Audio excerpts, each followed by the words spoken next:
So எல்லாருக்கும் வணக்கங்க. கற்றலழகு IS academy சார்பாக உங்களை நான் வரவேற்கிறேன். ஸோ நான் முதல்வன் எக்ஸாம்ஸ் நிறைய பேர் வந்து அப்ளை பண்ணியிருந்தீங்க.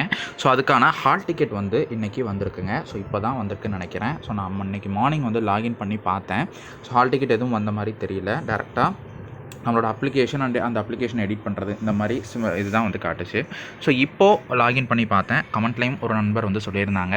ஸோ அதுபடி லாகின் பண்ணி பார்த்தா வந்து நம்ம டேரெக்டாக வந்து இந்த லைன் வந்து இருந்துச்சுங்க. So those who have already submitted the application can only login to download their hall ticket அப்படின்னு சொல்லி இருக்குங்க.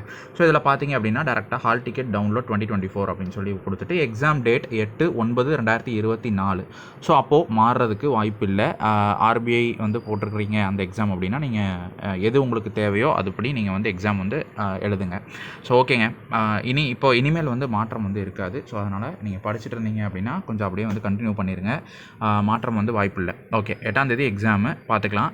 Those who have already submitted the application. இப்போ இது என்ன அப்படின்னா இதில் டேரெக்டாக நீங்கள் உங்களோட ஃபோன் நம்பரை வந்து கொடுத்துட்டு, அதாவது அப்ளிகேஷன் நீங்கள் வந்து அப்ளை பண்ணும்போது எந்த ஃபோன் நம்பர் மொபைல் நம்பர் கொடுத்தீங்களோ அதுதான் கொடுக்கணும். ஸோ அதை கொடுத்துட்டு ஓடிபி வந்து சென்ட் பண்ண சொல்லி கிளிக் பண்ணிங்க அப்படின்னா so OTP sent to your phone number அப்படின்னு சொல்லிட்டு உங்களுக்கு கார்னரில் வந்து வந்துடுங்க.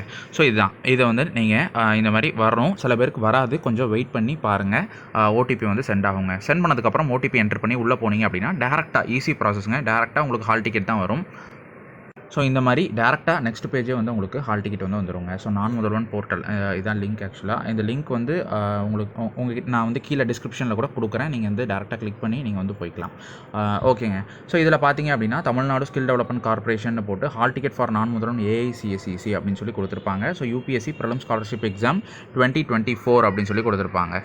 ஸோ இப்படி கொடுத்துருப்பாங்க. நீங்கள் இதில் டேரெக்டாக வந்து லாகின் பண்ணிட்டீங்கன்னா இதுதான் வந்து உங்களுக்கு இருக்கும். ஸோ நீங்கள் இதை பிடிஎஃபாக கீழே வந்து லாஸ்ட்டு பார்த்தீங்கன்னா பிரிண்ட் அப்படின்னு சொல்லிட்டு இருக்குங்க. ஸோ அதை பிரிண்ட் பிடிஎஃப் அப்படிங்கிறத கொடுத்தீங்க அப்படின்னா ஸோ உங்களுக்கு வந்து டேரெக்டாக வந்து பிடிஎஃபாக நீங்கள் வந்து சேவ் பண்ணிக்கலாம். ஸோ அப்படி இல்லை உங்களுக்கு வந்து உங்கள் டிவைஸில் சேவ் ஆகலை அப்படின்னா டேரெக்டாக நீங்கள் கம்ப்யூட்டர் சென்டர் அப்ரோச் பண்ணீங்க அப்படின்னா அவங்க பாஸ்வேர்டும் லாகின் ஐடி வந்து ஓடிபி போட்டு அவங்களும் வந்து டேரெக்டாக எடுத்துருவாங்க. லாகின் ஐடி பாஸ்வேர்ட்லாம் தேவையில்லைங்க.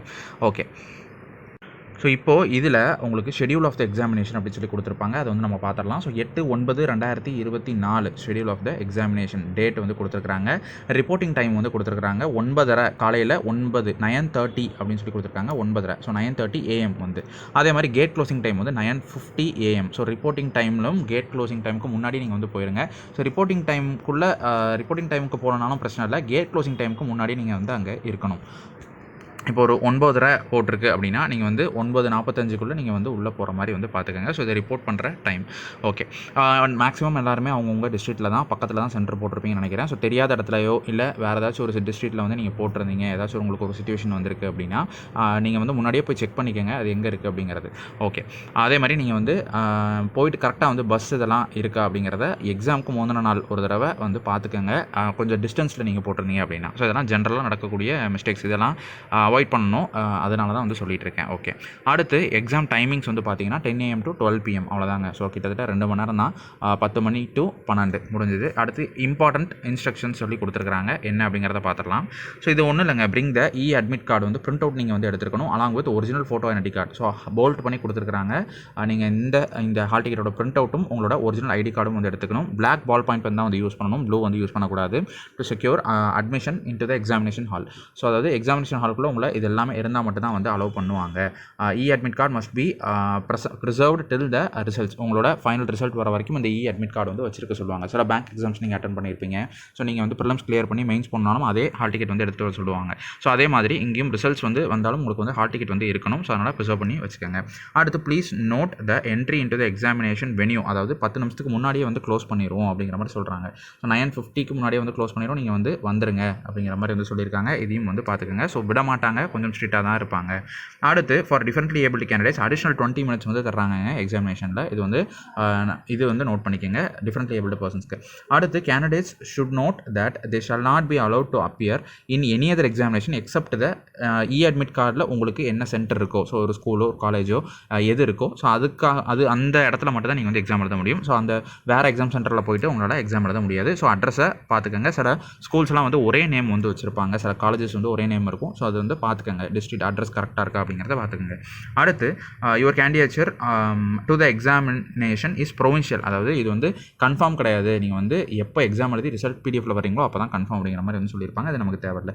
ஓகே. அடுத்து candidate should not be in position of using any mobile phones. அதாங்க மொபைல் ஃபோன்ஸ் வந்து சுவிட்ச் ஆஃப் கூட இருக்கக்கூடாது. நீங்கள் வந்து உள்ளே கொண்டு போகக்கூடாது. நீங்கள் வந்து பேக்கில் வச்சுக்கலாம். வெளியே வந்து இடம் கொடுப்பாங்க, பிரச்சனை இல்லை. வாட்டர் பாட்டில் இதெல்லாம் வந்து எடுத்துகிட்டு போகலாமான்னா ட்ரான்ஸ்பரண்ட்டாக ஒரு வாட்டர் பாட்டில் வச்சுக்கோங்க. ஸ்மால், அதாவது சின்ன வாட்ச் வந்து கொஞ்சம் டிஜிட்டலாக இல்லாமல் நார்மலாக இருக்கக்கூடிய வாட்சஸ் வந்து எடுத்துகிட்டு போங்க. அவ்வளோதாங்க இதில். அடுத்து ஸோ தான் சொல்லியிருக்காங்கல்ல, uses of normal simple wrist watch வந்து போட்டுக்கணும்.